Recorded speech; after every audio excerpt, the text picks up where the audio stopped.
No one expected this.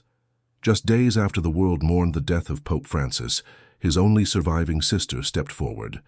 Her name, Maria Elena Bergoglio. For decades, she remained silent. But now, at 77 years old, Maria has broken her silence. And what she revealed has left even the most devoted Catholics in shock. Hidden truths, emotional confessions, and an intimate side of Pope Francis the world never knew. Until now. As tributes poured in from world leaders, religious figures, and everyday faithful, the narrative around Pope Francis seemed complete.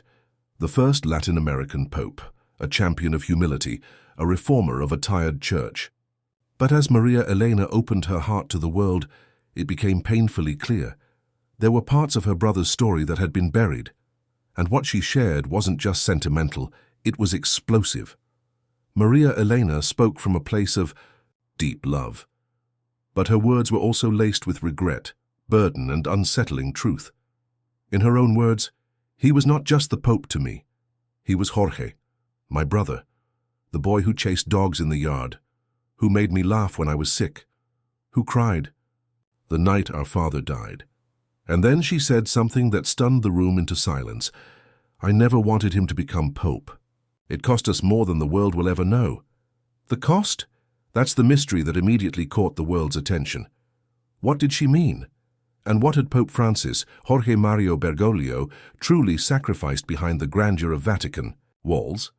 According to Maria, the cost was deeply personal, and it began long before the white cassock, long before the papal balcony.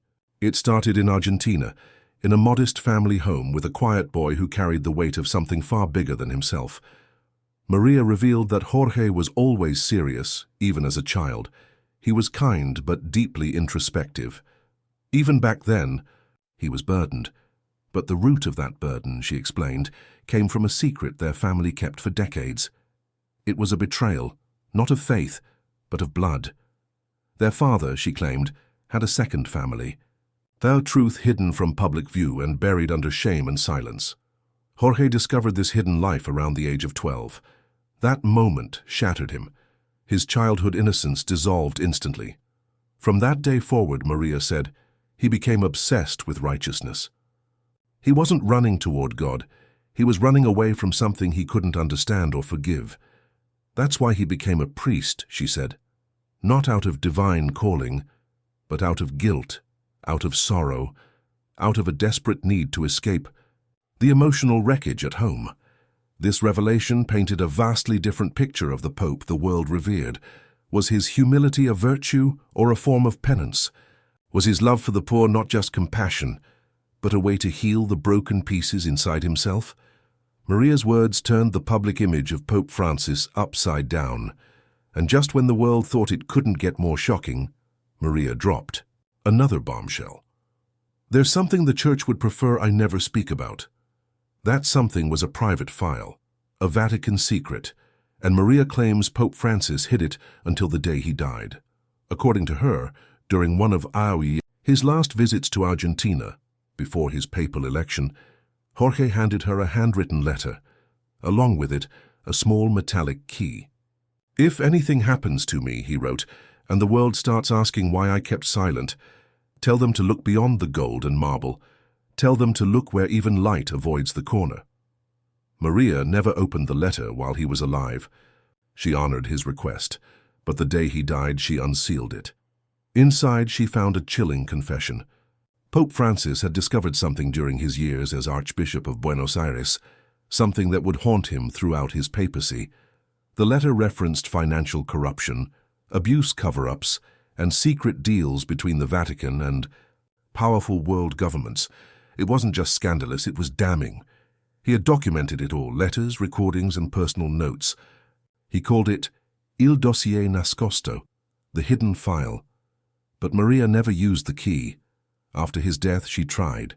She contacted Vatican officials, but when she went to retrieve the file, it was gone, vanished, denied, as though it never existed. Maria believes someone within the Church removed the file, erased the record, and buried the truth. They know it's real, she insisted, and they are terrified of what's in it.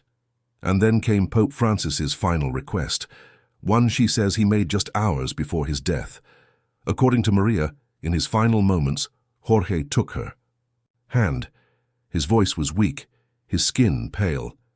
He looked less like a pope and more like a man exhausted from a lifetime of carrying too much. "Promise me," he whispered. "Tell them, not just about the dossier, but about the children." Maria was confused. "What children?" she asked. He answered, "The ones who were never counted, the ones the church failed, the ones I couldn't save." Maria says it was the most painful moment of her life. Those final words sent shivers through the Catholic world. What did he mean? Were these victims of church abuse? Were they forgotten orphans? Unseen casualties of institutional betrayal? Maria didn't elaborate, but she said this: he carried their voices in his heart until the very end, and he believed he failed them. She added, he thought he was too soft, that maybe the church needed to be broken before it could be rebuilt, and he feared he wasn't the Pope to do it.